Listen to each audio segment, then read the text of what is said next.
நண்பர்கள் எல்லாருக்கும் வணக்கம். வெல்கம் டு எனது சமையலறை. இன்னைக்கு ரெசிபி என்னன்னு பார்த்தீங்கன்னா ரொம்ப ஹெல்த்தியான அரைக்கீரை கடையல் தான். இது ரொம்பவே வித்தியாசமாகவும் நல்ல டேஸ்டியாகவும் எப்படி செய்யறதுன்னு பார்க்கலாம். நான் இதுக்காக ஒரு 10 ரூபாய் கட்டான அரைக்கீரையை வாங்கி நல்லா ஆஞ்சு அதில் இருக்கிற தண்டெல்லாம் எடுத்துட்டு வெறும் இலைகள் மட்டும் வச்சிருக்கேன். இதை தண்ணி ஊற்றி நல்லா அலசி எடுத்துக்கலாம்.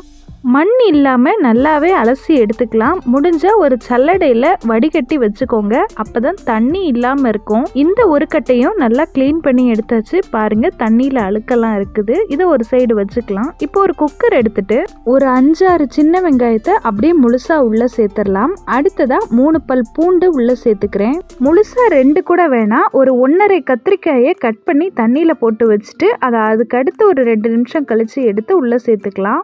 இப்படி சேர்த்தா மட்டும்தான் கத்திரிக்காய்க்கு கலர் சேஞ்ச் ஆகாது. அடுத்ததாக ஒரு மீடியம் சைஸ் தக்காளியை 4 கட் பண்ணி உள்ளே சேர்த்துக்கலாம். அடுத்ததாக 2 பச்சை மிளகாயை கீறி உள்ளே சேர்த்துக்கிறேன். இந்த காயெல்லாம் லைட்டாக மூழ்கிற அளவுக்கு தண்ணி உள்ளே சேர்த்துக்கலாம். ரொம்ப தண்ணி சேர்க்க வேணாம். நான் கிட்டத்தட்ட ஒரு 1/2 கிளாஸ் தண்ணி தான் சேர்த்துருக்கேன். சேர்த்துட்டு கிட்டத்தட்ட ஒரு 2 விசில் வச்சு எடுத்துக்கலாம்.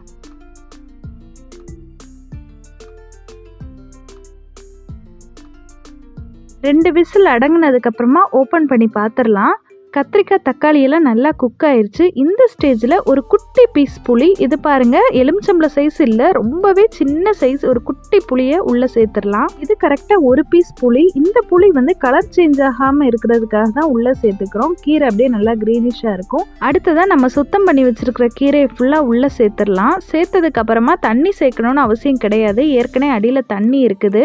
கீரையை மூடி கரெக்டாக ஒரு விசில் வச்சிடலாம். விசில் வந்த உடனே ஓப்பன் பண்ணணும். அது ஒரு சைடு விசில் வரட்டும். இங்கே ஒரு பேனில் நான் கரெக்டாக 2 ஸ்பூன் தேங்காய் எண்ணெய் உள்ளே சேர்த்துருக்கேன். எண்ணெய் சூடானதும் 1 ஸ்பூன் கடுகுளுந்து உள்ளே சேர்த்துக்கலாம். கடுகுளுந்து நல்லா பொரிஞ்சதும் அதில் பொடி பொடியாக கட் பண்ணி வச்சிருக்கிற சின்ன வெங்காயம் தான் உள்ளே சேர்க்குறேன். கிட்டத்தட்ட இது ஒரு 6 வெங்காயம் இருக்குது. வெங்காயம் நல்லா கோல்டன் ப்ரௌன் ஆகிற வரைக்கும் நல்லா வதக்கி விட்டுக்கலாம்.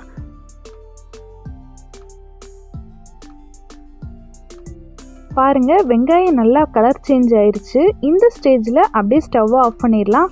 அங்கிட்டு குக்கரில் விசில் வந்த உடனே வெயிட்டை தூக்கி விட்டுட்டு டக்குன்னு ஓப்பன் பண்ணிடணும். இல்லாட்டினா நம்மளோட கீரையோட கலர் ரொம்பவே டார்க் ஆயிரும். அப்படி ஆகாமல் இருக்க விசில் வந்த உடனே வெயிட்டை தூக்கி விட்டுட்டு குக்கரோட மூடியை ஓப்பன் பண்ணிடணும். இந்த கீரை நல்லா ஆறுனதுக்கப்புறமா ஒரு மிக்சி ஜாரில் அப்படியே டைரெக்டாக சேர்த்துடலாம். சேர்த்ததுக்கப்புறமா தேவையான அளவு உப்பையும் உள்ளே சேர்த்துட்டு மிக்சியை அரைக்கக்கூடாது, ஜஸ்ட் ஒரு பல்ஸ் மட்டும் கொடுத்துடுங்க. ரொம்ப அரைச்சிங்கன்னா அது கீரை கடைஞ்ச மாதிரி இருக்காது. ஜஸ்ட் ஒரு பல்ஸ் மட்டும் கொடுத்தா இப்படி பர்ஃபெக்டாக கீரை கடைஞ்ச மாதிரியே கிடைச்சிரும். அடுத்ததாக நம்ம ஏற்கனவே தாளித்து வச்சுருந்த கடுகுளுந்து வெங்காயத்தை உள்ளே டைரெக்டாக உள்ளே சேர்த்துடலாம். அடுத்ததாக கீரையோட ஒரு நல்ல ஃப்ளேவருக்காக ஒரு ஸ்பூன் நெய்யை நான் டைரெக்டாகவே உள்ளே சேர்த்துக்கிறேன். இதை ஒரு ஜஸ்ட் ஒரு மிக்ஸ் கொடுத்துட்டு அப்படியே சர்வ் பண்ணிடலாம். இந்த குழம்பு அந்த குழம்புலாம் வைக்காமல் இதை ரைஸில் அப்படியே மிக்ஸ் பண்ணி குழந்தைங்களுக்கு கொடுத்தீங்கன்னா ரொம்பவே ஹெல்த்தியாக இருக்கும்.